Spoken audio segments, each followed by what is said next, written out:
Hello बच्चों, in this question we are given the Xavier makes a 3 year investment of ₹5,000। तो हमें principal amount given है in a compound interest और rate of 5% per annum. ठीक है। At the completion of each year 10% tax deduct हो रहा है। मतलब हर साल के एंड में कंपाउंड इंटरेस्ट जो मिल रहा है उसका 10% इज रिड्यूस, मतलब डिडक्टेड फ्रॉम द अकाउंट। क्यों? As a tax. ठीक है। Xavier received how much money at the completion of the third year. Third year मतलब 3 साल की जो मेच्योरिटी पीरियड पे उसको कितने का मिलेगा ये हमें बताना है।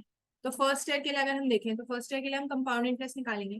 कंपाउंड इंटरेस्ट का फॉर्मूला क्या होता है? प्रिंसिपल अमाउंट 1+R/100 एन -1 है। एन की वैल्यू क्या आ जाएगी? 1 आ जाएगी। रेट क्या है? 5% है। और principal amount given to you as 5,000। ठीक है। तो ये सारी वैल्यूज जब हम यहाँ पे रखेंगे तो हमारा आ जाएगा 5,000 मल्टीप्लाइड बाय 1 प्लस 5/100, ठीक है, -1। तो when you solve it you will get 5,000 into 21 minus 20 upon 20। ठीक है। सॉल्व करने के बाद कितना मिल जाएगा? यहाँ से 250 मिल जाएगा। तो this is our compound interest. Compound interest आ गया। अब हम टैक्स निकाल लेते हैं क्योंकि टैक्स हमारा किस पे मिल रहा है? हमारा कंपाउंड इंटरेस्ट पे मिल रहा है। टैक्स कितना है? 250 का 10%। 10% मतलब दिस। तो वेन यू सॉल्व इट, कुछ भी नहीं यहाँ पे, तो यहाँ पे आ जाएगा 25 रुपीज। इतना हमारा टैक्स कटा। अमाउंट कितनी होती है? अमाउंट होती है principal amount plus compound interest minus the tax जो रिड्यूस हो गया। ठीक है। तो प्रिंसिपल अमाउंट कितनी थी हमारी? 5,000 थी। इसमें हमने 250 ऐड करा, माइनस कितना हो जाएगा? 25 जो कि टैक्स था हमारा। तो यहाँ पे हमारी अमाउंट आ जाएगी 5,225। तो ये जो अमाउंट है ना, ये सेकंड ईयर में हमारा प्रिंसिपल अमाउंट का काम करेगी। तो फर्स्ट ईयर के एंड में हमें कितने रुपीज मिल गए? 5,225। तो सेकंड ईयर में जो हमारी प्रिंसिपल अमाउंट होगी, अब सेकंड ईयर का अगर हम कैलकुलेट करें तो यहाँ पे जो हमारी प्रिंसिपल अमाउंट होगी दैट विल बी 5,225। ये हमारी प्रिंसिपल अमाउंट होगी। कंपाउंड इंटरेस्ट का फिर से वही सेम फॉर्मूला होगा।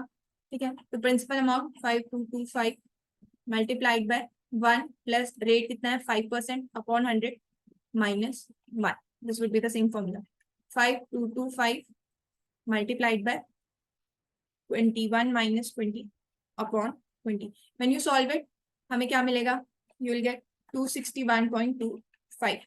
तो अब टैक्स लगा लेते हैं। टैक्स कितना है? 10%, that is 261.25 multiplied by 1/10, that comes out to be 26.125।